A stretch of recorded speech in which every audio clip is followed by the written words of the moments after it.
सत श्री अकाल दोस्तों, आप सबका अभिनंदन है, स्वागत है पिरामिड स्पिरिचुअल सोसाइटीज मूवमेंट्स और स्वामी विवेकानंद ट्रस्ट ध्यान पंजाब द्वारा चलाए जा रहे इस ध्यान ज्ञान सत्र में आपका दिल से अभिनंदन है। दोस्तों, आप सबने साथ दिया, आप सबकी शमूलियत रही। 11 दिन की यात्रा, journey with Guru Nanak Dev ji, divine journey बहुत ही ऊर्जा से लबरेज रही, बहुत ही आनंददायक रही। 11 दिन में हमने जाना कि गुरु नानक जी की साखियां क्या क्या हैं, गुरु नानक जी के संदेश क्या क्या हैं, और अध्यात्म की जो वैल्यूज है, जो अध्यात्म के जो सूत्र है, वो क्या क्या है। बहुत ही आनंद लिया। और गुरुपुरब हम सबने, जो बाबा जी का प्रकाश उत्सव है, बहुत ही सुंदर तरीके से मनाया और उसके लिए आप सब बधाई के पात्र हैं। दोस्तों, आज हम एक नई श्रृंखला शुरू करने जा रहे हैं, विजडम ऑफ गुरु नानक देव जी। ये एक बहुत ही अद्भुत यात्रा रहेगी जिसमें हम जो गुरु नानक देव जी के स्पिरिचुअल मैसेजेस हैं, जो आध्यात्मिक संदेश बाबा जी के हैं, उनको साखियों के माध्यम से हम जानेंगे, समझेंगे और अपने भीतर उतारेंगे, अपने जीवन में उतारेंगे, ताकि हमारा आध्यात्मिक विकास बेहतर तरीके से हो सके। और रोज हम इसके साथ साथ हम ध्यान किया करेंगे। और ये जो सत्र है विजडम ऑफ गुरु नानक देव जी, ये हर वीरवार को 9:30 बजे रहेगा और बाकी सत्रों के लिए हम रोज मिलते रहेंगे। डेली हमारे ध्यान ज्ञान के सत्र रात को 9:30 बजे होंगे। ये जो सीरीज है, इसका जो एपिसोड्स है इसके, अब नेक्स्ट एपिसोड इसका नेक्स्ट थर्सडे होगा। तो आप सबसे गुजारिश है कि अपने दोस्तों को, साथियों को, संबंधियों को इसके बारे में जानकारी दें और जो हमारे प्रभात के ध्यान सत्र हैं उनमें भी जुड़े फेसबुक पेज पे, जिसका लिंक अभी हम यहाँ पे शेयर करने जा रहे हैं। दुनिया उत्ते सी जदों हनेर छाया, दुनिया उत्ते सी जदों हनेर छाया, रूप अल्लाह दा धार के आया नानक, सज्जन ठग जे कई हंकारियां नू, राह सच दा आण दिखाया नानक। 20 रुपयां दा ऐसा व्यापार कीता, भुखे साधा नू लंगर छकाया नानक। जिस पांदे कोल आप नू सी पढ़न घलिया, उस पांदे नू आप पढ़ाया नानक। वही नदी विच लाके चुभियां नू, वही नदी विच लाके चुभियां नू, भेद मजमा दा आण मिटाया नानक। मोदी खाने विच 13 सी 13 तोले, मोदी खाने विच 13 सी 13 तोले, तेरा तेरा ही मुख चों गाया नानक। वल दस के नमाज दा काजियां नू, वल दस के नमाज दा काजियां नू, झूठ सच दा खेल समझाया नानक। चोर भूमिए ताई उपदेश देके, चोर भूमिए ताई उपदेश देके, हक सच दा दीप जलाया नानक। हंकार बली कंधारी दा तोड़ने लई, हंकार बली कंधारी दा तोड़ने लई, पत्रा ताई भी पंजा लाया नानक। विच पलां दे कोडे जहे राक्षसां तो, विच पलां दे कोडे जहे राक्षसां तो, मर्दाना मौत दे हथों बचाया नानक। जहर आख के भागो दे पूड़ियां नू, जहर आख के भागो दे पूड़ियां नू, रिजक लालो दे घर दा खाया नानक। इसे लई सच्चे साहिब जग सारे, इसे लई सच्चे साहिब जग सारे, शीश शरदा नाल तैनू झुकाया नानक, शीश शरदा नाल तैनू झुकाया नानक। तो दोस्तों बढ़ते हैं आज के इस आध्यात्मिक सफर पर आगे। और आज हमारे बीच में एक ऐसी शख्सियत है, एक ऐसे महानुभाव है जो समाज में एक अपना अलग स्थान रखते हैं, अपना एक अलग रुतबा रखते हैं। मेरे बड़े भाई सरदार अमरीक सिंह जी बत्रा, जो कि एक बहुत ही उम्दा इंसान भी हैं, एक वेल नोन बिजनेसमैन भी हैं, और जो अरोड़ा महासभा पंजाब है, अरोड़ा महासभा पंजाब के वो प्रधान भी हैं। हमारे बीच में बत्रा जी उपस्थित हैं। इससे पहले कि कार्यक्रम का आगाज हो, 2 मिनट के लिए बत्रा जी से रिक्वेस्ट करूंगा कि आप अपने विचार रखें। आदरणीय भाई अमरीक सिंह जी बत्रा। वाहिगुरु जी का खालसा, वाहिगुरु जी की फतेह। मैं पहला पूछ रहा हूँ, मेरी आवाज आ रही है ना जी? बिल्कुल ठीक, बहुत अच्छी आ रही है बत्रा जी, बहुत अच्छी आ रही है। धन्यवाद जी, धन्यवाद। ਅੱਜ ਦੀ मैं इस विशेष मीटिंग ਦੇ ਵਿੱਚ ਪੰਜਾਬੀ ਵਿੱਚ ਬੋਲਾਂਗਾ। ਥੋੜਾ ਜਿਹਾ ਇਸ ਦਾ ਕੋਈ ਇਤਰਾਜ਼ ਤਾਂ ਨਹੀਂ ਨਾ? ਬਿਲਕੁਲ ਬਿਲकुल ਬਿਲकुल, ਤੁਸੀਂ ਪੰਜਾਬੀ ਚ ਬੋਲੋ ਜੀ, ਪੰਜਾਬੀ ਚ। ਧੰਨਵਾਦ ਜੀ, ਧੰਨਵਾਦ। ਮੈਂ ਸਾਰੇ ਆਪਣੇ ਇਸ ਗਰੁੱਪ ਦੇ ਵੀਰਾਂ ਨੂੰ, ਭੈਣ ਜੀ ਭੈਣਾਂ ਨੂੰ, ਇਸ ਤੋਂ ਪਹਿਲਾਂ ਕਿ ਮੈਂ ਵੈਸੇ ਫਤਿਹ ਦੀ ਗੱਲ ਤੁਹਾਡਾ ਸਾਂਝ ਕਰ ਚੁੱਕਾ, ਪਰ ਦੁਆਰਾ ਤੋਂ ਇਹ ਹੈ ਕਿ ਜਿਹੜੇ ਸੱਜਣ ਮੇਰੀ ਆਵਾਜ਼ ਨੂੰ ਸੁਣ ਰਹੇ ਨੇ, ਮੈਨੂੰ ਦੇਖ ਰਹੇ ਨੇ, ਉਹਨਾਂ ਵਾਸਤੇ, ਮੇਰੇ ਵਾਸਤੇ ਸਿਰਫ ਇਹ 2 ਲਫ਼ਜ਼ ਮੈਂ ਜ਼ਰੂਰ ਕਹਾਂਗਾ ਕਿ ਅੱਜ ਅਸੀਂ ਇੱਕ ਬਹੁਤ ਹੀ ਪਵਿੱਤਰ ਕੌਜ਼ ਵਾਸਤੇ ਅਸੀਂ ਇਕੱਠੇ ਹੋਏ ਹਾਂ, ਜਿਹਦਾ ਕਿ ਮਤਲਬ ਉਹਦੇ ਵਾਸਤੇ ਮਨ ਦੇ ਵਿੱਚ ਸਾਰਿਆਂ ਦੀ ਖੁਸ਼ੀ ਹੈ। ਜਿਵੇਂ ਅੱਜ ਅਨਲ ਜੀ ਨੇ ਬਹੁਤ ਵਧੀਆ ਸਟਾਰਟਿੰਗ ਤੇ ਜੋ ਇੱਕ ਹੁਣ ਪੋਇਮ ਪੜ੍ਹੀ ਹੈ, ਸ਼ਾਇਦ ਮੈਨੂੰ ਇਸ ਲਾਈਫ ਦੀ ਜਿਹੜੀ ਜਿੰਨੀਆਂ ਮੈਂ ਪੋਇਮ ਸੁਣੀਆਂ ਮੈਨੂੰ ਬਹੁਤ ਹੀ ਵਧੀਆ ਲੱਗੀ ਹੈ, ਔਰ ਮੈਂ ਇਹਨਾਂ ਦਾ ਬਹੁਤ ਜ਼ਿਆਦਾ ਮਸ਼ਕੂਰ ਹਾਂ। ਸੋ ਮੈਂ ਗੱਲ ਸ਼ੁਰੂ ਕਰਨ ਤੋਂ ਪਹਿਲਾਂ ਅੱਜ ਸਵਾਮੀ ਵਿਵੇਕਾਨੰਦ ਮੈਡੀਟੇਸ਼ਨ ਪਿਰਾਮਿਡ ਤੇ PSSM ਸੰਸਥਾ ਵੱਲੋਂ ਸਾਰੇ ਹੀ ਆਪਣੇ ਸਾਰੇ ਮੇਰੇ ਦੋਸਤਾਂ ਨੂੰ, ਮਿੱਤਰਾਂ ਨੂੰ, ਭੈਣਾਂ ਨੂੰ ਮੈਂ ਇਸ ਚੀਜ਼ ਦੀ ਵਧਾਈ ਦਿੰਦਾ ਕਿ ਇਹਨਾਂ ਨੇ ਬਹੁਤ ਹੀ ਇੱਕ ਉਹ ਉਦਮ ਸ਼ੁਰੂ ਕੀਤਾ ਜਿਹਦੇ ਵਾਸਤੇ ਅਸੀਂ ਅੱਜ ਸਮਝਦੇ ਹਾਂ ਕਿ ਇੱਕ ਸਮਾਜ ਨੂੰ ਬਹੁਤ ਜ਼ਿਆਦਾ ਜ਼ਰੂਰਤ ਹੈ। ਮੈਂ ਛੋਟੀ ਜਿਹੀ ਗੱਲ ਕਿਹਾ ਕਿ ਮੈਂ ਆਪਣੀ ਜਿੰਨਾ ਮੈਨੂੰ ਵਕਤ ਮਿਲਿਆ ਮੈਂ ਉਹਦੇ ਵਿੱਚ ਆਪਣੀ ਛੋਟੀ ਲਫ਼ਜ਼ ਵਿੱਚ ਸਾਰੀ ਗੱਲ ਦੱਸਣ ਦੀ ਕੋਸ਼ਿਸ਼ ਕਰਾਂਗਾ। ਮੈਂ ਆਪਣੇ ਇੱਕ ਦੋ ਵੀਰ ਅਨਿਲ ਜੀ, ਇਹਨਾਂ ਦੇ ਪਾਪਾ ਸ਼੍ਰੀ ਰਾਮ ਪ੍ਰਕਾਸ਼ ਜੀ ਮੇਰੇ ਬਹੁਤ ਜ਼ਿਆਦਾ ਗੂੜ ਮਿੱਤਰ ਰਹੇ ਨੇ। ਇੱਕ ਅਸੀਂ ਆਪਣੇ ਲੈਵਲ ਤੇ ਘਰ ਦੇ ਵਿੱਚ ਜਿੱਥੇ ਮੇਰੀ ਰਿਹਾਇਸ਼ ਹੈ ਉੱਥੇ ਅਸੀਂ ਇੱਕ ਉਦਮ ਕੀਤਾ ਹੋਇਆ ਜਿਹਦੇ ਨਾਲ ਕਿ ਅਸੀਂ ਕੁਛ ਉਹਨਾਂ ਜ਼ਰੂਰਤਮੰਦਾਂ ਲੋੜਾਂ ਦੀਆਂ ਕੋਈ ਮਦਦ ਵਗੈਰਾ ਕਰਦੇ। ਅਸੀਂ ਕਰਨ ਵਾਲੇ ਕੌਣ ਹੁੰਦੇ ਆ? ਇਹ ਗੁਰੂ ਨਾਨਕ ਸਾਹਿਬ ਨੇ ਸਾਨੂੰ ਸੇਵਾ ਬਖਸ਼ੀ ਹੈ। ਤੇ ਉਹਦੇ ਵਿੱਚ ਅਸੀਂ ਜਿਸ ਦਿਨ ਪਹਿਲੇ ਦਿਨ ਓਪਨਿੰਗ ਕੀਤੀ ਸੀ, ਉਸ ਦਿਨ ਦੇ ਵਿੱਚ ਮੇਰੇ ਪਿਆਰੇ ਰਾਮ ਪ੍ਰਕਾਸ਼ ਜੀ ਮੌਜੂਦ ਸਨ। ਈਵਨ ਮੇਰੇ ਸੰਸਥਾ ਜੀ ਮੇਰੇ ਡਾਕਟਰ ਸਨ ਮਿਸਟਰ ਕਪਿਲ, ਉਹ ਰਲ ਕੇ ਜਿਹੜੇ ਸੰਸਥਾਵਾਂ ਜਿਹੜੇ ਮੇਰੀ ਸੇਵਾ ਦੇ ਨਾਲ ਮੈਨੂੰ ਸਹਿਯੋਗ ਦਿੰਦੇ ਸਨ ਉਹ ਵੀ ਨਾਲ ਹਾਜ਼ਰ ਸਨ। ਤੇ ਉਸ ਦਿਨ ਸਭ ਤੋਂ ਵਿਸ਼ੇਸ਼ ਗੱਲ ਜਿਹੜੀ ਸਾਰਿਆਂ ਦੇ ਨਾਲ ਅਸੀਂ ਸ਼ੇਅਰ ਕੀਤੀ ਸੀ ਉਹ ਇਹ ਸੀ ਕਿ ਸਾਨੂੰ ਇਸ ਚੀਜ਼ ਦਾ ਬਹੁਤ ਮਾਣ ਪ੍ਰਾਪਤ ਹੈ ਕਿ ਸਾਨੂੰ ਗੁਰੂ ਨਾਨਕ ਸਾਹਿਬ ਨੇ ਕਿਰਤ ਕਰੋ, ਨਾਮ ਜਪੋ, ਵੰਡ ਛਕੋ ਦਾ ਉਸ ਵੇਲੇ ਸੰਦੇਸ਼ ਦਿੱਤਾ ਸੀ ਜਿਸ ਟਾਈਮ ਤੇ ਬਿਲਕੁਲ ਸਮਾਜ ਦੇ ਵਿੱਚ ਆਪਾ ਤਪੀ ਮਚੀ ਸੀ। ਈਵਨ ਮਤਲਬ ਤੁਸੀਂ ਇਹ ਕਹਿ ਸਕਦੇ ਹੋ ਕਿ ਜੋ ਉਸ ਵੇਲੇ ਦਾ ਵਕਤ ਹਾਕਮ ਸੀ ਬਾਬਰ ਨੇ, ਉਹ ਕੁਛ ਇਸ ਸ੍ਰਿਸ਼ਟੀ ਦੇ ਵਿੱਚ ਕੀਤਾ ਹੈ ਤੇ ਗੁਰੂ ਨਾਨਕ ਸਾਹਿਬ ਨੂੰ ਉਸ ਵੇਲੇ ਉਸ ਬਾਬਰ ਨੂੰ ਪਹਿਲਾਂ ਦਾ ਗਿਆ ਬਾਬਰ ਤੂੰ ਬਾਬਰ ਨਹੀਂ ਤੂੰ ਜਾਬਰ ਹੈ। ਸੈਕੰਡਲੀ ਉਸ ਵੇਲੇ ਉਹਨਾਂ ਨੇ ਫਿਰ ਸ਼ਲੋਕ ਉਚਾਰਿਆ ਸੀ ਏਤੀ ਮਾਰ ਪਈ ਕੁਰਲਾਣੇ ਤੈ ਕੀ ਦਰਦ ਨਾ ਆਇਆ ਖੁਰਾ ਸਾਨ ਖਸਮਾਨਾ ਕੀਆ ਹਿੰਦੁਸਤਾਨ ਡਰਾਇਆ। ਉਹਨਾਂ ਨੇ ਉਸ ਟਾਈਮ ਤੇ ਗੁਰੂ ਨਾਨਕ ਸਾਹਿਬ ਨੇ ਅਕਾਲ ਪੁਰਖ ਸਾਹਿਬ ਨੂੰ ਬੇਨਤੀ ਕੀਤੀ ਸੀ ਕਿ ਏਦਾਂ ਦੇ ਜ਼ਾਲਮ ਨੇ ਇੰਨੀ ਅੱਤ ਮਚਾਈ ਹੈ, ਇਹ ਸੱਚੇ ਪਾਤਸ਼ਾਹ ਏਦਾਂ ਦੇ ਜ਼ਾਲਮ ਨੂੰ ਤੁਸੀਂ ਹੀ ਸਜ਼ਾ ਦੇ ਸਕਦੇ ਹੋ। ਮੇਰੇ ਤੋਂ ਅੱਜ ਦੇ ਜਿਹੜੇ ਜੋ ਸਮਾਜ ਦੇ ਵਿੱਚ ਜੋ ਭਾਵੇਂ ਇਸ ਗੱਲ 550 ਸਾਲ ਪਹਿਲਾਂ ਦੀ ਹੈ, ਪਰ ਜੇ ਅਸੀਂ ਵਿਚਾਰ ਦੇ ਨਾਲ ਦੇਖੀਏ ਜੋ ਅਸੀਂ ਇਸ ਵੇਲੇ ਵਰਤਮਾਨ ਸੰਭਾਲਣਾ ਹੈ ਤੇ ਸਾਨੂੰ ਵਰਤਮਾਨ ਦੇ ਵਿੱਚ ਵੀ ਜਿਹੜੀ ਇਸ ਵੇਲੇ ਇਕੁਐਲਿਟੀ ਦੀ ਹੈ ਨਈ ਚੀਜ਼ਾਂ ਸਾਨੂੰ ਸਮਝ ਆ ਰਹੀਆਂ। ਸਾਨੂੰ ਆਪਣੇ ਲੈਵਲ ਤੇ ਕਿਰਤ ਕਰੋ, ਨਾਮ ਜਪੋ, ਵੰਡ ਛੁਕ ਦੇ ਆਧਾਰ ਦੇ ਉੱਤੇ ਸਾਨੂੰ ਉਹਦੇ ਵਿੱਚ ਆਪਣੇ ਲੈਵਲ ਤੇ ਜਿੰਨਾ ਵੱਧ ਤੋਂ ਵੱਧ ਯੋਗਦਾਨ ਪਾ ਸਕੀਏ ਉਹ ਸਾਨੂੰ ਪਾਉਣਾ ਚਾਹੀਦਾ ਹੈ।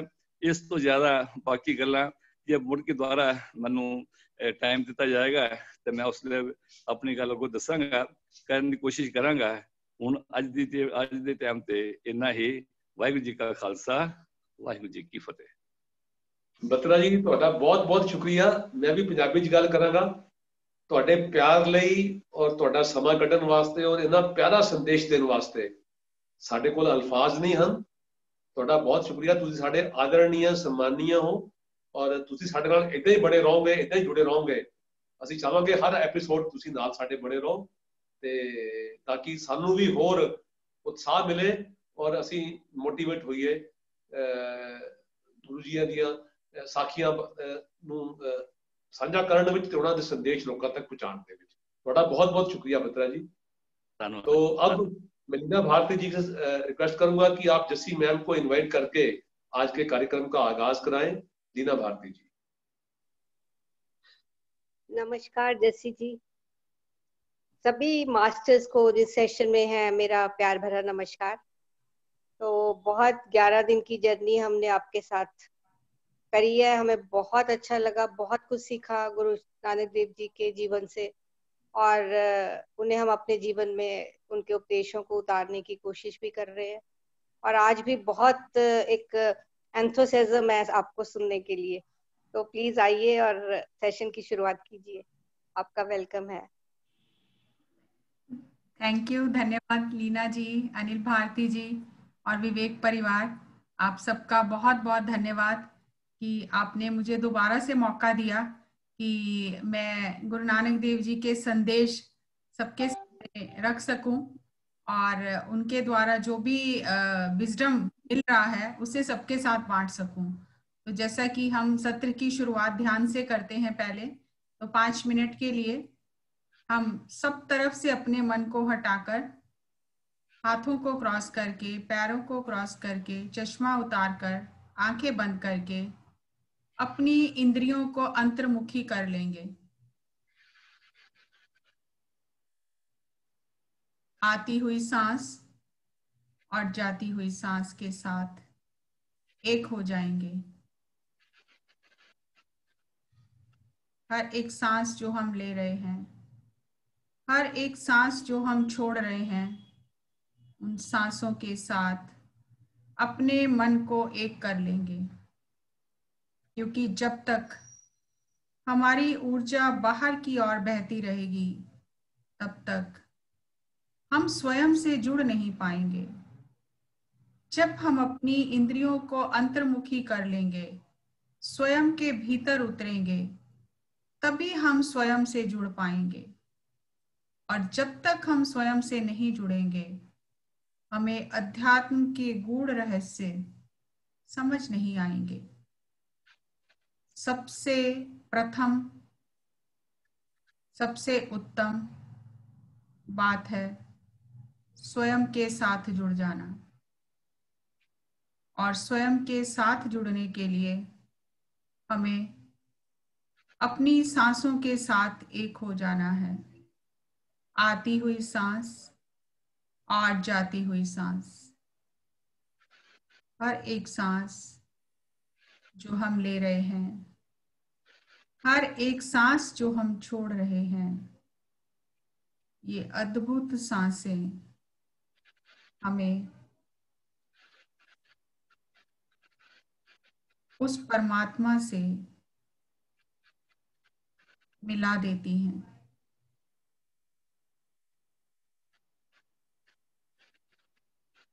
सांस ही हमारा जीवन है, सांस ही हमारी शक्ति है, सांस ही हमारी पहचान है। जब तक जीवन में ध्यान नहीं आता, जब तक हम ऊर्जा विज्ञान को नहीं समझते, तब तक गुरु की वाणी, गुरु के उपदेश हमारे ऊपर से निकल जाते हैं। क्योंकि हमारा हृदय उन उपदेशों को ग्रहण करने के लिए तैयार ही नहीं है। लेकिन जब हम ध्यान करते हैं, स्वयं के भीतर जाते हैं, हमारे अंदर पवित्रता होती है, तब हमारे भीतर गुरु की वाणी और गुरु के उपदेश प्रवेश करते हैं। लास्ट 1 मिनट सांसों के साथ रहें। आती हुई सांस और जाती हुई सांस, हर एक सांस के साथ अपने मन को जोड़ लें। सांसों की अद्भुत लय, सांसों का अद्भुत संगीत, सांसों की अद्भुत ऊर्जा के साथ मन का मिलन, तो यहाँ ही ध्यान घट जाता है।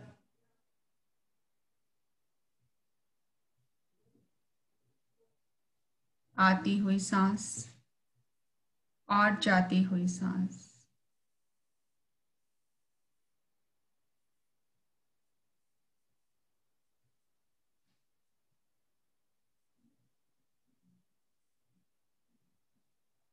हर एक सांस अनमोल है। एक भी सांस हम अपनी इच्छा से कम या ज्यादा नहीं ले सकते। सांसों की पूंजी निर्धारित है, लेकिन हम इस पूंजी का सदुपयोग करके अपने जीवन को सफल कर सकते हैं। Last 10 seconds. 9, 8, 7, 6, 5, 4, 3, 2, 1, 0। धीरे धीरे अपने हाथों को खोलकर अपनी आंखों पर रखिए 5 सेकंड के लिए। 5, 4, 3, 2, 1, 0। अपनी हथेलियों के बीच में ही अपनी आंखें खोलकर ध्यान से बाहर आ जाएं। Take your time. Give a big clap for meditation. Thank you, thank you, thank you. हम बहुत भाग्यशाली हैं कि हम 11 दिन की इस यात्रा में श्री गुरु नानक देव जी के जीवन चरित्र, उनकी साखियां और उनके उपदेशों को हमने ग्रहण किया। गुरु नानक देव जी अथाह ज्ञान का सागर हैं। हम जितना गहरे जाएंगे उतना ही हीरे मोती हमारे हाथ लगेंगे। उसी कड़ी को आगे बढ़ाते हुए हम गुरु नानक के गूढ़ आध्यात्मिक ज्ञान पर अभी आज भी चर्चा करेंगे, बात करेंगे कि गुरु नानक देव जी ने हमें जीवन जीने के क्या सूत्र दिए हैं, हमें कैसे जीवन जीना चाहिए। जैसे अभी आपने सुना, नाम जपो, किर्त करो, वंड छको। एक भी सूत्र अगर हम अपने जीवन में उतार लें तो हमारा इस धरती पर जीवन सफल हो जाए और हमारा जन्म मरण का चक्कर खत्म हो जाए। लेकिन हम सुनते सब कुछ हैं, जानते भी सब कुछ हैं, लेकिन हमारे अंदर वो चीजें उतरती नहीं हैं। हम बार बार भूल जाते हैं, हम बार बार भटक जाते हैं, सबको जानते हुए भी नहीं कर पाते हैं। क्यों? क्योंकि हमारे जीवन में ध्यान नहीं है, हम साधना नहीं करते, हम सिमरन नहीं करते, हम स्वयं के भीतर जाते ही नहीं। और जब हमारे अंदर ऊर्जा नहीं है, पवित्रता नहीं है, तो हम इतने पवित्र ज्ञान को अपने हृदय में कैसे धारण कर सकते हैं और उस पर कैसे चल सकते हैं। तो उसी कड़ी को आगे बढ़ाते हुए हम आज कुछ विषयों पर बात करेंगे। श्री गुरु नानक देव जी ने जो श्री गुरु ग्रंथ साहब में जो श्री गुरु नानक देव जी की 19 रागों में वाणी है, और गुरु नानक देव जी ने इतना सुंदर उन गुरबानी का संग्रह किया है। उन्होंने जैसे एक बच्चे को हम सिखाते हैं, उसे हम हाथ पकड़ के लिखना सिखाते हैं, उसे कल्पना करनी सिखाते हैं, उसे विभिन्न रंगों के माध्यम से सिखाते हैं, उसे संगीत के माध्यम से सिखाते हैं, उन सभी चीजों को श्री गुरु नानक देव जी ने अपनी वाणी में इस्तेमाल किया है। शब्दों का इस्तेमाल किया है, कल्पना का, संकल्पना का इस्तेमाल किया है, संगीत को वाणी के साथ जोड़ा है, विभिन्न रंगों का इस्तेमाल किया है, ताकि एक अनपढ़ इंसान भी उस गूढ़ आध्यात्मिक रहस्यों को समझ सके। जैसे कि श्री गुरु नानक देव जी ने एक शब्द में वाणी में शब्द आता है कि मछली जाल ना जानिया सर खारा असगाहा। तो जैसे ही हम ये बात सुनते हैं तो एकदम से हमारे सामने एक मछली और एक सागर का चित्र आ जाता है। तो कोई भी व्यक्ति उस चीज को, उस गूढ़ रहस्य को बहुत जल्दी समझ सकता है। जैसे रंगों का अगर हम कहें तो जैसे उसमें गुरु नानक देव जी ने कहा है, गुरु नानक देव जी की गुरबानी में जो शब्द हैं, लाल रंग तिसको लगा जिसके वट भागा, काली कोयल तू कित गुण काली। तो ऐसे रंगों का इस्तेमाल किया गया है कि हम रंगों के माध्यम से हम उन आध्यात्मिक गहराइयों को, उन सूत्रों को पकड़ सकें, हम संगीत के माध्यम से उन्हें पकड़ सकें, हम अपनी कल्पना के माध्यम से, शब्दों के माध्यम से उस गूढ़ रहस्य को, उस गूढ़ अध्यात्म के सूत्रों को पकड़ सकें।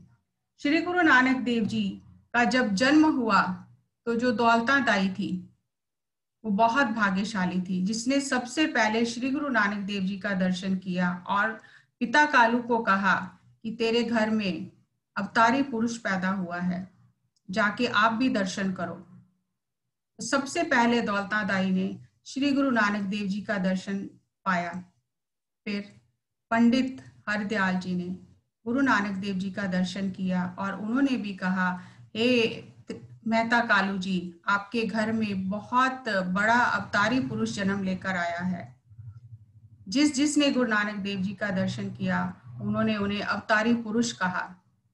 और जैसे जैसे श्री गुरु नानक देव जी बाल लीलाएं करने लगे तो उनकी लीला सभी बच्चों से, अपने साथियों से अलग होती थी।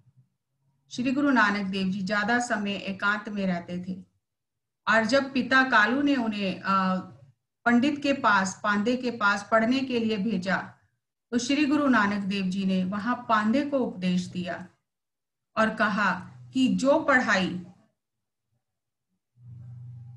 मृत्यु के बाद काम नहीं आती है उस पढ़ाई का क्या करना है। जो संसारिक पढ़ाई संसार में ही रह जाती है, मुझे वो पढ़ाई नहीं चाहिए। तो जितने भी वर्णमाला के अक्षर थे उन सब का गुरु नानक देव जी ने अध्यात्म का अर्थ करके जब पांदे को सुनाया तो पांदे ने जाकर मेहता कालू जी को कहा कि तेरा बालक तो पूरी दुनिया को पढ़ाने आया है, इसे क्या पढ़ाना है।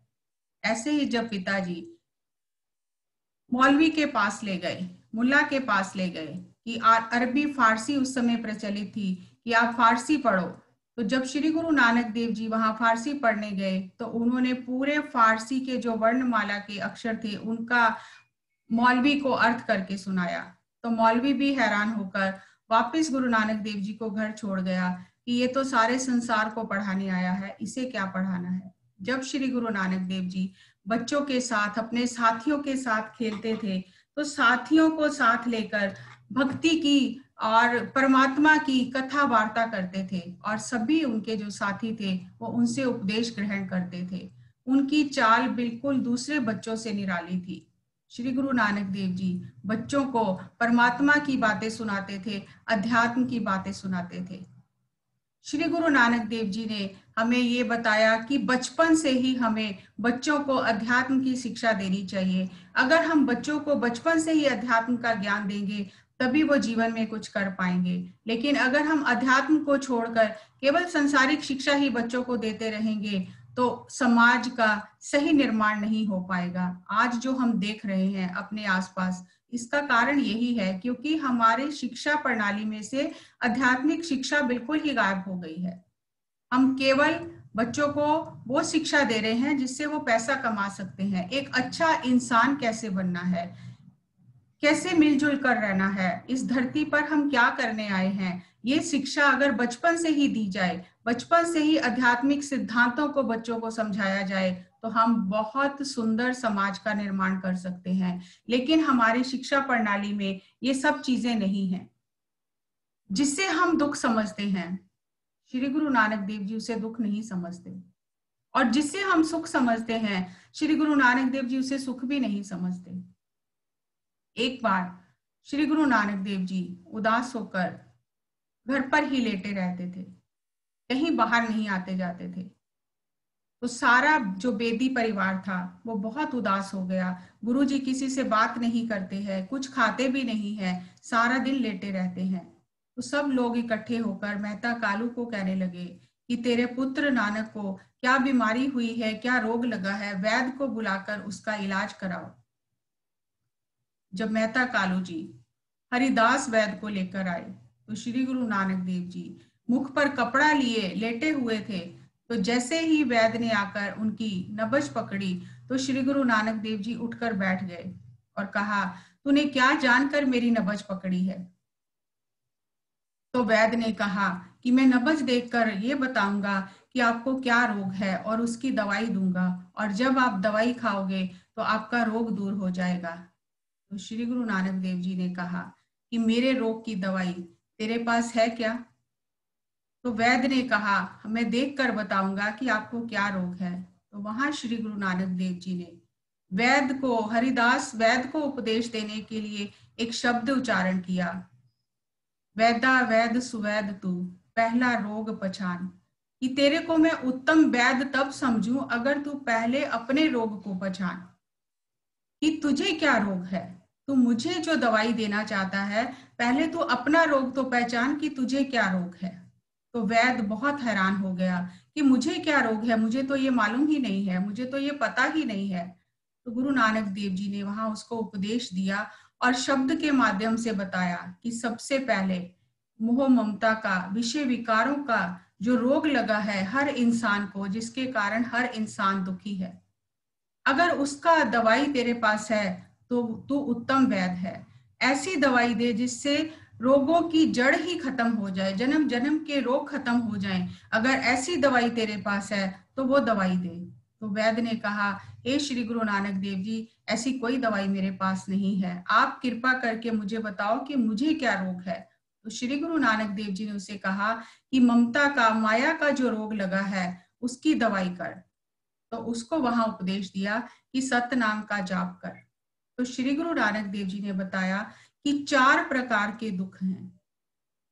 जिस दुख को हम दुख समझते हैं कि सिर दर्द हो रहा है, पेट दर्द हो रहा है, हमें तकलीफ है, उसे तो बाबा नानक जी दुख मानते ही नहीं। तो उन्होंने वहां वैद्य को कहा कि सबसे पहला दुख ये है कि जो आत्मा परमात्मा से बिछड़ गई है, ये सबसे पहला दुख है। और दूसरा दुख जो परमात्मा के नाम की मुझे भूख लगी है, वो दुख है। दुख विछोड़ा, एक दुख भूख, एक दुख सकत वार जमदूत। एक जो मेरे अंदर ये दुख है कि कभी भी यमदूत आकर इस आत्मा को ले जाएगा। और फिर इतने 3 दुख होने के बाद फिर शरीर में कुछ रोग आ जाते हैं, वो भी दुख है। तो अगर इन सभी दुखों का तेरे पास इलाज है तो उत्तम वैद्य है। तो वैद्य हरिदास ने हाथ जोड़ दिए कि गुरु बाबा नानक जी, मेरे पास इनका कोई इलाज नहीं है, आपके पास अगर इनका इलाज है तो आप बताओ। तो श्री गुरु नानक देव जी ने उसे सत्य नाम का उपदेश दिया और सत्य नाम का जाप करना बताया। तो जिसे हम दुख समझते हैं उसे बाबा नानक जी दुखी नहीं समझते। बाबा नानक जी का कहना है, दुख सुख दोनों कपड़े। ये तो दोनों कपड़े हैं जो मनुष्य आत्मा जब शरीर धारण करती है तो कभी दुख आ जाता है, कभी सुख आ जाता है। ये तो दोनों कपड़े हैं। और मनुष्य को अपना दुख उसके आगे बताना चाहिए जिसके पास सुख हो। यहाँ तो पूरे संसार में हर कोई अपने दुख से दुखी है, तो जिसके आगे हम अपना दुख जाकर बताएंगे वो हमसे पहले ही ज्यादा दुखी है, तो हमारे दुख का उसके पास कोई उपाय नहीं है। तो हमारे दुख का उपाय केवल हमारे पास है, और वो उपाय है कि हम अपने अंदर जाएं, हम अपने अंदर जाकर स्वयं से जुड़ें और स्वयं को जाने और अपनी ऊर्जा से, अपनी साधना से अपने दुख का इलाज करें। तो श्री गुरु नानक देव जी ने जब पांडे को ये उपदेश दिया तो पांडे ने भी पिता कालू को कहा कि आप चिंता मत करो, ये तो गुरु नानक सारे संसार के दुख दूर करने आया है, इससे कोई दुख नहीं है। तो माता पिता श्री गुरु नानक देव जी के पास बैठकर उन्हें समझाने लगे कि ठीक है, आपको कोई दुख नहीं है, लेकिन आप खुश रहा करो, आप उदास क्यों रहते हो। पिता कालू ने कहा कि हम किसान हैं, हमारी खेती है, आप जाकर थोड़ा खेती की खबर ले आया करो, तो आपके जाने से जो नौकर हैं वो ठीक से काम करेंगे। तो श्री गुरु नानक देव जी ने पिता कालू को कहा कि मैंने तो खेती की है और मेरी फसल बिल्कुल तैयार होकर खड़ी है। तो पिता कालू बहुत हैरान हो गए कि तूने कब खेती की है, मैंने तो कभी तुझे देखा नहीं है खेतों पर जाते हुए। तो श्री गुरु नानक देव जी ने वहां पर एक शब्द का उच्चारण किया और उपदेश दिया कि अगर तू किसान है तो तेरे को कैसी किसानी करनी है। किसी भी प्रकार का व्यक्ति हो, उसकी कैसी भी सोच हो, कैसी भी उसका व्यापार हो, उसी भाषा में गुरु नानक देव जी ने उसे समझाया ताकि एक आम इंसान भी उनकी आध्यात्मिक के गूढ़ रहस्यों को समझ सके। तो यहाँ श्री गुरु नानक देव जी ने अपने पिताजी को बताया कि मैंने खेती की है। तो पिताजी ने कहा तूने कब खेती की है। तो श्री गुरु नानक देव जी ने कहा इस शरीर रूपी जो धरती है इसमें मैंने मन को हल बनाया है और शुभ कर्मों का इसमें बीज डाला है और संतों का जो संग है वो इसमें पानी दिया है और अब मेरी फसल बहुत बड़ी हो गई है और थोड़े ही दिनों में आप देखोगे कि मुझे उसका कितना लाभ हुआ है। तो पिता कालू ये बात सुनकर बहुत हैरान हो गए। तो पिता कालू ने कहा चलो कोई बात नहीं, खेती नहीं करनी है तो कोई व्यापार ही करो, कोई दुकान ही बना देता हूँ, दुकान पर जाकर बैठ जाओ। तो बाबा नानक जी ने कहा मैंने दुकानदारी भी की है। तो मेहता कालू जी ने पूछा कौन सी दुकानदारी की है, हमने तो नहीं देखी है। तो वहां श्री गुरु नानक देव जी ने पिता कालू को बताया कि जो मेरी सुरती है मैंने इसको बर्तनों में डालकर परमात्मा के नाम का जो सुरती को जोड़ा है अपनी परमात्मा के नाम से, वो मैंने अपनी दुकान में जो मेरे बर्तन हैं उनमें वो वस्तु रखी है और हर समय परमात्मा के नाम का जो सिमरन करना है उससे मुझे इतना लाभ प्राप्त हुआ है कि मेरे व्यापार में घाटा है ही नहीं। तो पिता कालू ने कहा कि अगर दुकानदारी नहीं करनी है तो सौदागर ही बन जाओ, घोड़ों की सौदागरी ही करो। जब बाहर घूमोगे, कुछ लोगों से मिलोगे तो आपका मन भी प्रसन्न रहेगा। तो श्री गुरु नानक देव जी ने कहा मैंने सौदागरी भी की है। तो पिता कालू बहुत हैरान हो गए कि हमने तो कभी नहीं देखा सौदागरी करते। तो श्री गुरु नानक देव जी ने कहा कि मैंने अपने जो 5 इंद्रियां हैं, ये जो मेरे 5 घोड़े हैं, इनको मैंने सत्य की लगाम लगाई है और अपने मन को जो मैंने वश में किया है और इन घोड़ों को जो वश में किया है ये मैंने सौदागरी की है और परमात्मा के सिमरन का नाम का जो मुझे लाभ प्राप्त हुआ है वो मैंने अच्छे कर्मों का, शुभ कर्मों का जो धन है उसे एकत्रित किया है कि जब भी कभी मुझे परमात्मा की दरगाह में जाना हो तो ये धन मेरे काम आएगा। तो मेहता कालू ने कहा कि अगर सौदागरी भी नहीं करनी है तो किसी की गुलामी, किसी की नौकरी या चाकरी कर लो।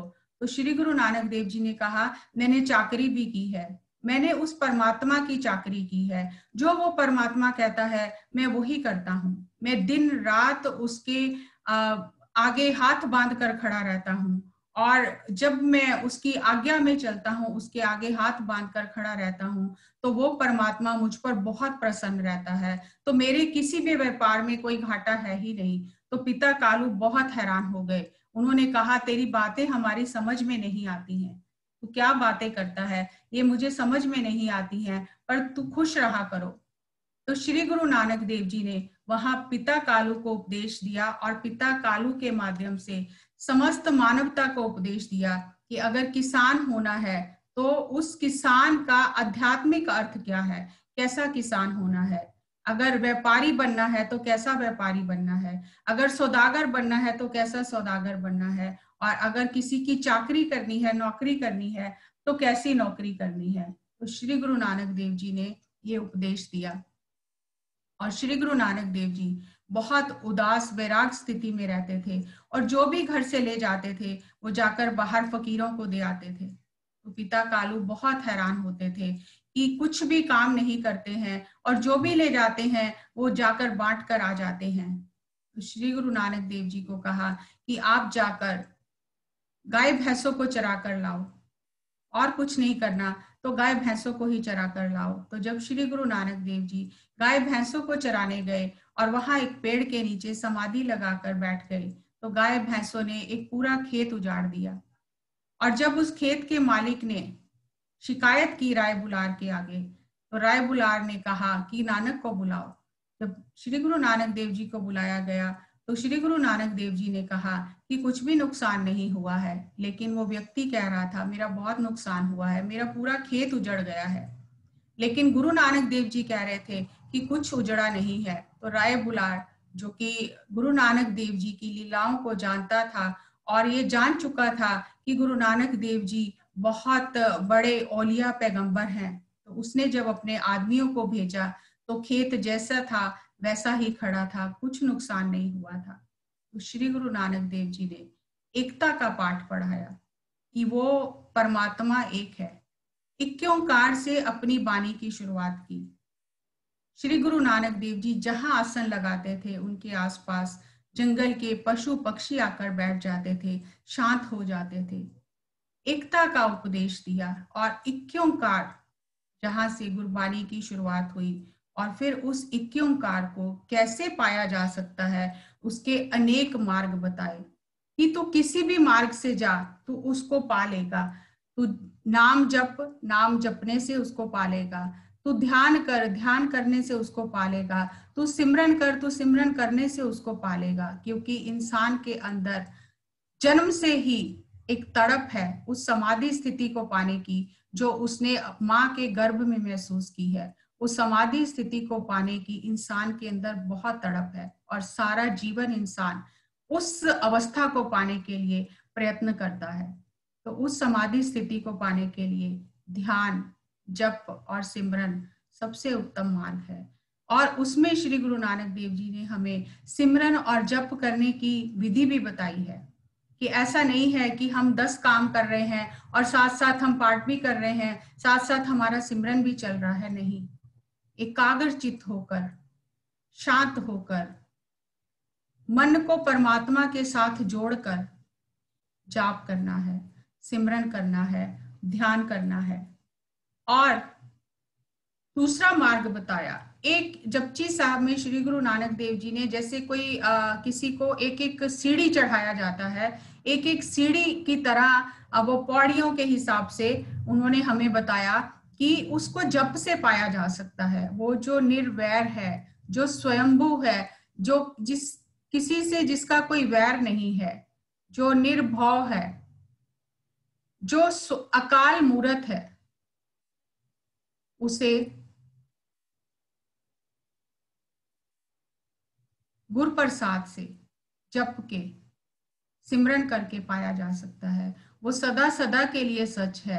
वो युगों के आदि से भी सच था, अभी भी सच है, आने वाले युगों में भी सच रहेगा। उसके बाद दूसरी बात जो उन्होंने हमें अपनी वाणी के माध्यम से बताई कि तू स्वीकार्यता के भाव में रहे। जो भी जीवन में हो रहा है अगर तू केवल उसे स्वीकार ही कर ले तो भी तू परमात्मा को पा जाएगा। दुख सुख, मान अपमान, जन्म मृत्यु सबको एक समान स्वीकार कर ले, क्योंकि जब हमें हुक्म में चलना आ जाए, परमात्मा की आज्ञा में चलना आ जाए, तो सारी परेशानियां, सारी हमारी समस्याएं समाप्त हो जाती हैं। क्योंकि हम जान जाते हैं कि जो दुख आया है ये भी उसी ने भेजा है, सुख आया है तो भी उसी ने भेजा है, मान मिला है तो भी उसी ने भेजा है, अपमान मिला है तो भी उसी की मर्जी है। लेकिन हमारे साथ जीवन में क्या होता है, हमें सुख मिलता है, हमें मान मिलता है, हम बहुत खुश हो जाते हैं, हमें दुख मिलता है, हमें अपमान मिलता है तो हम उसमें ही डूब जाते हैं। लेकिन श्री गुरु नानक देव जी ने कहा अगर तेरे जीवन में स्वीकार्यता आ जाए कि जो है वो स्वीकार है, जो हो रहा है वो स्वीकार है, तो भी तू उस परमात्मा को पालेगा। तो हमें अपने जीवन में हम सिमरन को, जप को, तप को लेकर आए, साधना करें, उसके लिए समय निकालें। क्योंकि श्री गुरु नानक देव जी ने कहा है सबसे पहला जो सूत्र दिया है नाम जपना। पहला काम हमें हर दिन उठते ही जो करना है वो है नाम जपना, और फिर किर्त करना, मेहनत की कमाई करना, और फिर जो हमने कमाया है उसे बांट कर खाना, और ध्यान करना, और फिर हर बात में स्वीकार्यता, हुक्म रजाई चलना। जो हो रहा है उसके हुक्म में वो बिल्कुल सही हो रहा है, हमें अपनी ओर से उसे बदलने का प्रयास नहीं करना है और उसके साथ संघर्ष नहीं करना है। जो हो रहा है अगर हम उसको स्वीकार कर लेते हैं तो भी हम उस परमात्मा को पा सकते हैं। इसके आगे हम कल देखेंगे और सूत्र हमें गुरु बाबा नानक जी ने क्या दिए हैं। अब हम इस स्वीकार्यता के भाव को अपने हृदय में धारण करने के लिए आंखें बंद करके सांसों के साथ एक हो जाएंगे। आती हुई सांस और जाती हुई सांस। हम कितना भी ज्ञान सुने, कितने भी प्रवचन सुने, लेकिन जब तक हमारे हृदय में उसे धारण करने की पवित्रता नहीं होगी, तब तक वो हमारे जीवन का हिस्सा नहीं बनेगा। हमारी स्वीकार्यता शर्तों से पूर्ण है। अगर मेरा ये काम हो गया तब मैं गुरु को स्वीकार करता हूं, अगर मेरा ये काम हो गया तब मैं स्वीकार करता हूं, और अगर जीवन में दुख आ गया तो हम उसी समय गुरु से कहते हैं कि इसे बदल दो, ये ठीक नहीं हो रहा, मेरे साथ ऐसा नहीं होना चाहिए। हमारी स्वीकार्यता उस समय समाप्त हो जाती है। हमारी स्वीकार्यता के साथ शर्तें जुड़ जाती हैं। अगर मेरा बच्चा पास हो गया तो मैं इतने रुपए दान करूंगा, मैं लंगर लगाऊंगा। ऐसी स्वीकार्यता से परमात्मा को नहीं पाया जा सकता। परमात्मा को पाने के लिए तो निशर्त स्वीकार्यता चाहिए। जो भी हो रहा है, हमारा कोई संघर्ष है ही नहीं, हम उसे पूरी तरह स्वीकार करते हैं। हम हर दिन पाठ सुनते हैं, गुरबानी सुनते हैं, पाठ करते हैं, लेकिन जैसे ही जीवन में कुछ होता है हम स्वीकार करने की स्थिति में ही नहीं होते। उस स्वीकार्यता को अपने भीतर धारण करने के लिए सबसे पहला काम जो हमें करना है वो है सिमरन करना या ध्यान करना। जब तक हम एकाग्र चित्त होकर सब तरफ से अपनी इंद्रियों को और मन को हटाकर अंतर्मुखी नहीं होते, तब तक हमारे अंदर वैसी स्वीकार्यता नहीं आ सकती। संगीत के साथ, सांसों के साथ एक हो जाएं। श्री गुरु नानक देव जी ने हमें गुरबानी के साथ संगीत दिया है।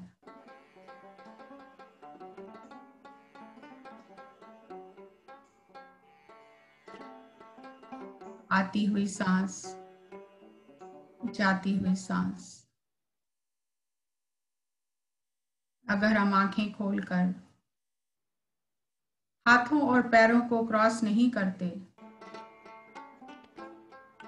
तो हमारी ऊर्जा बाहर बहती रहती है।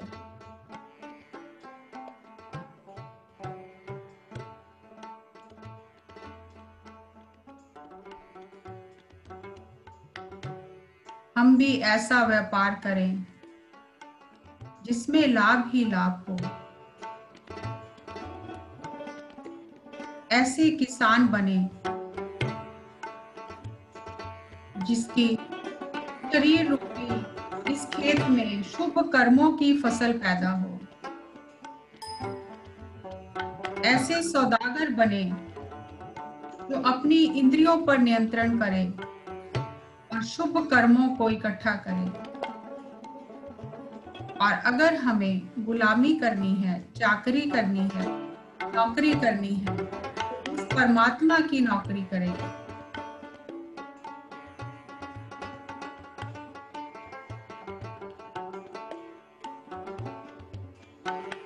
ध्यान एक ऐसा उपहार है जो हम स्वयं ही स्वयं को दे सकते हैं। और सिमरन ध्यान जन्म जन्म के रोगों को जड़ से समाप्त कर देता है।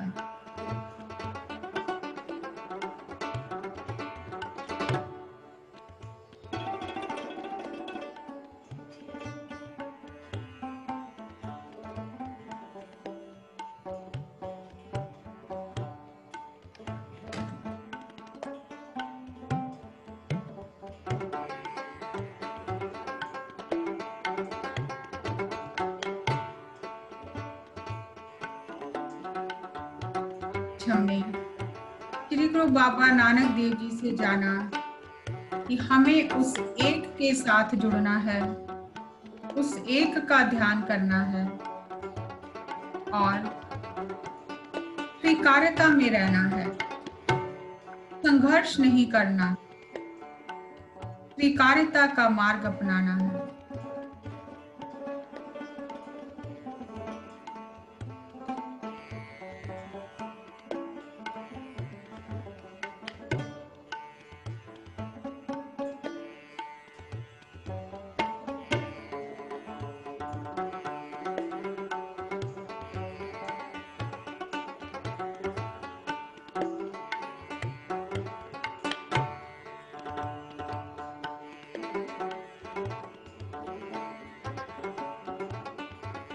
दुख है तो परमात्मा का दिया है, सुख है तो परमात्मा का दिया है, मान है तो परमात्मा का दिया है, अपमान है तो परमात्मा का दिया है। वो इस तरह की मनोवृत्ति रखता है, उसके जीवन में कोई संघर्ष है ही नहीं। संघर्ष तब होता है जब हमारे मन के अनुसार चीजें नहीं होती, तो हम गुरु को भी गुलामे देने लगते हैं। लेकिन ये स्वीकार्यता का मार्ग नहीं। जो गुरु की इच्छा है वही मेरी इच्छा है, ये स्वीकार्यता का मार्ग है।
न करें,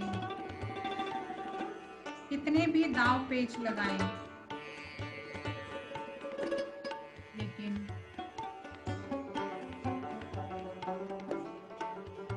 हम गुरु की पारखी नजर से नहीं बच सकते।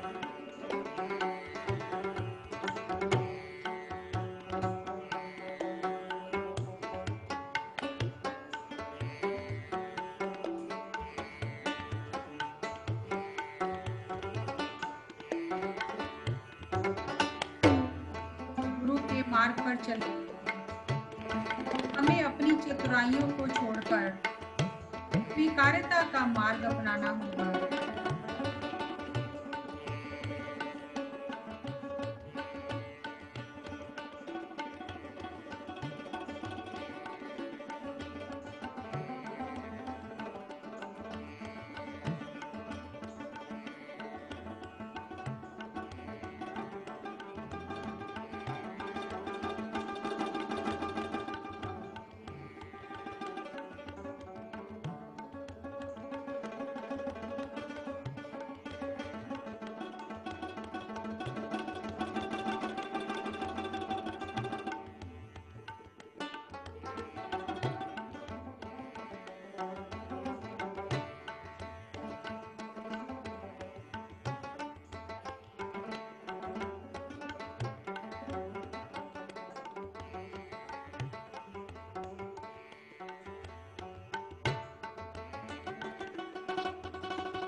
लास्ट 5 मिनट्स सांसों के साथ रहें।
गुरु का प्रकाश उस हृदय में प्रवेश करता है जिसका मन विचारों से खाली हो जाता है, जिसका मन चुप कर जाता है। तभी हम सही मायने में स्वीकार्यता को जीवन में अपना सकते हैं।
लास्ट 2 मिनट्स सांसों के साथ रहें।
Last 10 seconds.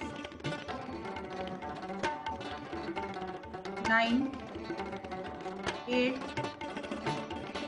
7, 6,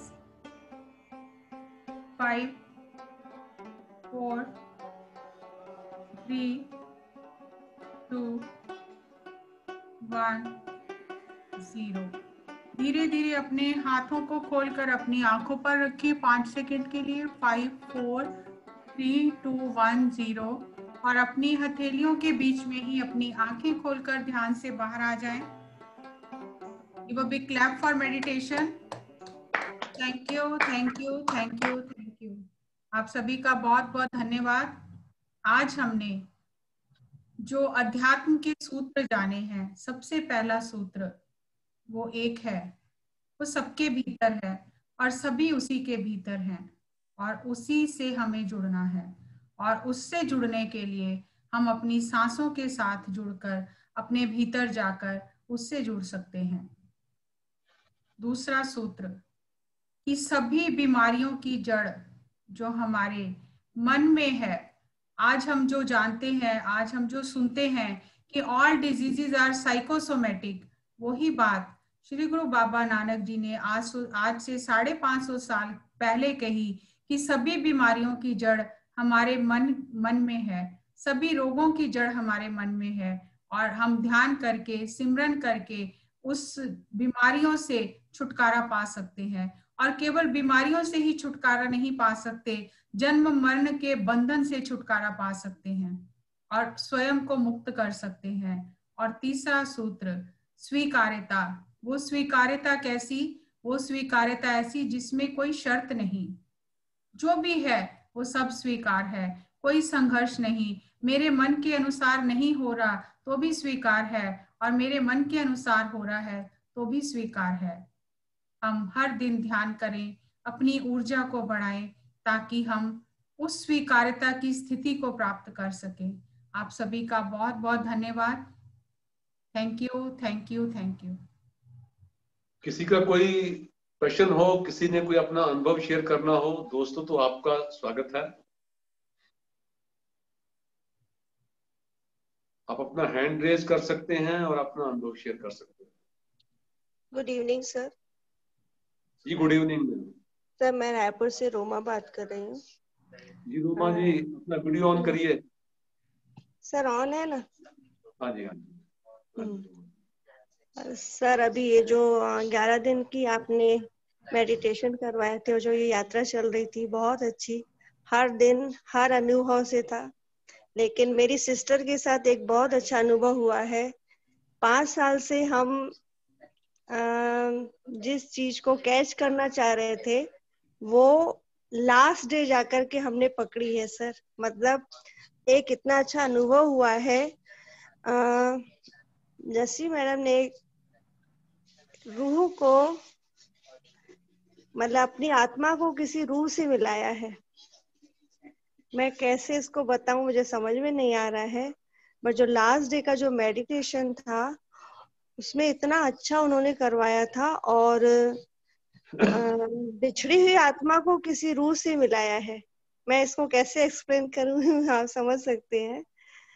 तो हम लोग के साथ बहुत अच्छा अनुभव हुआ है और उस दिन तो हम लोग बिल्कुल, इतने आंसू भी आ रहे थे, इतना कुछ हो रहा था कि हमने किसी का दीदार कैसे कर लिया, इतनी जल्दी कैसे दीदार हो गए हमको।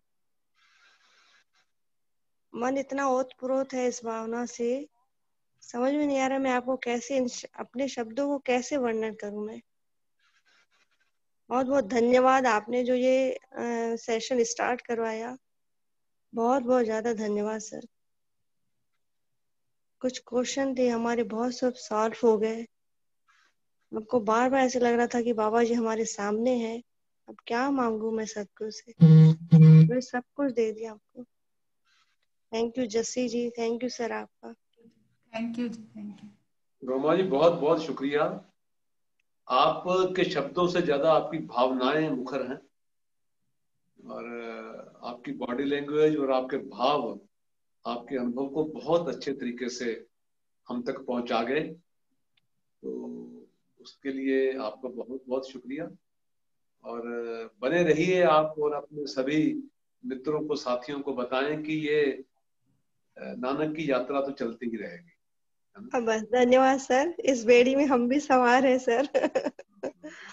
हाँ, बहुत बहुत धन्यवाद। मैं किन लफ्जों में आपका शुक्रिया अदा करूं आपको मैं बता नहीं सकती सर। हाँ नहीं, हम समझ सकते हैं, बहुत धन्यवाद sir. Thank you sir, thank you so much sir. शुक्रिया रोमा जी, शुक्रिया आपका। मैम जिन्होंने इतना इतना अच्छा, इतने गूढ़ ज्ञान जो हमको पता भी नहीं था कि इतनी इतनी सारी बातें हैं, और जो मैम ने इतना इजी उनको वर्णन किया है, प्रत्यक्ष गुरु दिखा दिया हमको। बिल्कुल, इसमें रत्ती भर भी संदेह नहीं। हर पल जब तक सत्य चलता है नानक साथ बने रहते हैं, बस इतनी सी बात है। हाँ, ये बहुत बड़ी बात है और ये बहुत बड़ी उपलब्धि है।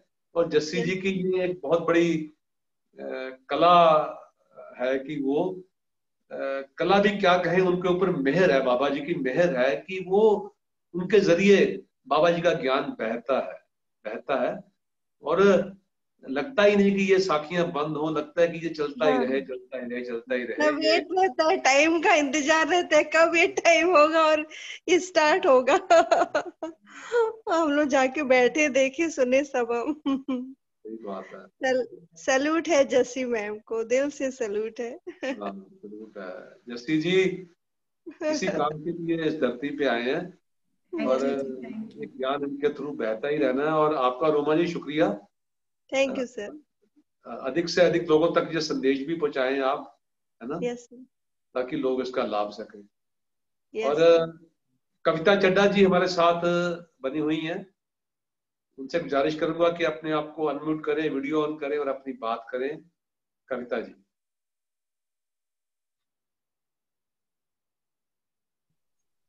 सर बहुत बहुत नमस्कार। नमस्कार जी, नमस्कार मैम, नमस्कार, स्वागत आपका, स्वागत आपका।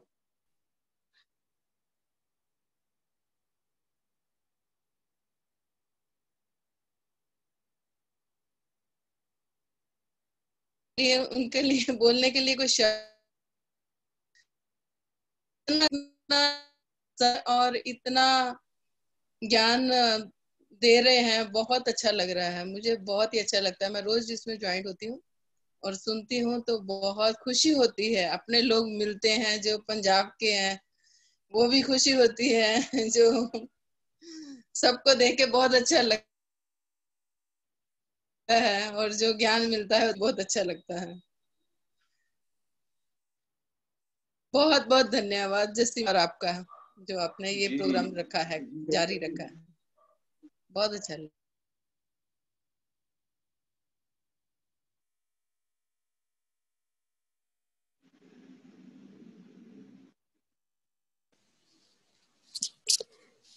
नमस्ते सबको। और सबसे पहले तो मैं जस्सी मैडम का बहुत बहुत शुक्रिया अदा करना चाहती हूँ। मैंने अभी सेशन स्टार्ट किए थे जब शुरुआत हुई थी अभी बाबा जी की, तो बड़ा मन था बीच में उनको थैंक्स करने का। मतलब एकदम से रोम रोम से ही धन्यवाद निकलता था और कहाँ खो जाते थे बिल्कुल पता ही नहीं चलता था। और ये जो था वो फर्स्ट मतलब जो हम शुरू में और आखिर में हम लोग जो भी मैडम करवाती थी, जैसे अभी करवाया, एकदम खो ही गए थे बिल्कुल, कहाँ खो गए कुछ पता ही नहीं चलता था। और जो हमें संदेश कहानियों के जरिए हमें पता चल रहे हैं, बहुत बहुत अच्छा लग रहा है। सबका बहुत धन्यवाद। इस ग्रुप का, पीएमसी हिंदी का धन्यवाद करना चाहूंगी दिल से। Thank you. थैंक यू जी, थैंक यू, थैंक यू। शुक्रिया ऋचा जी, आपका बहुत बहुत धन्यवाद। और कोई दोस्त अपना अनुभव शेयर करना चाहें, अपनी बात कहना चाहें, आप कर सकते हैं।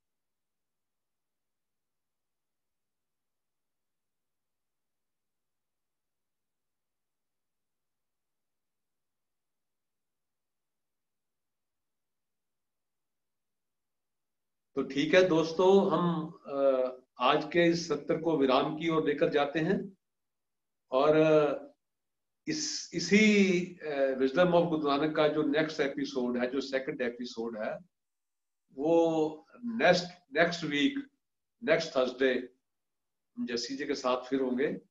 लेकिन हमारे जो सत्र है वो कल से नियमित होंगे। 9:30 बजे रोज हम मिलेंगे इसी जूम लिंक पे और अलग अलग मास्टर्स के साथ हम अनुभव उनके सुनेंगे, उनका विजडम सुनेंगे और ध्यान करेंगे।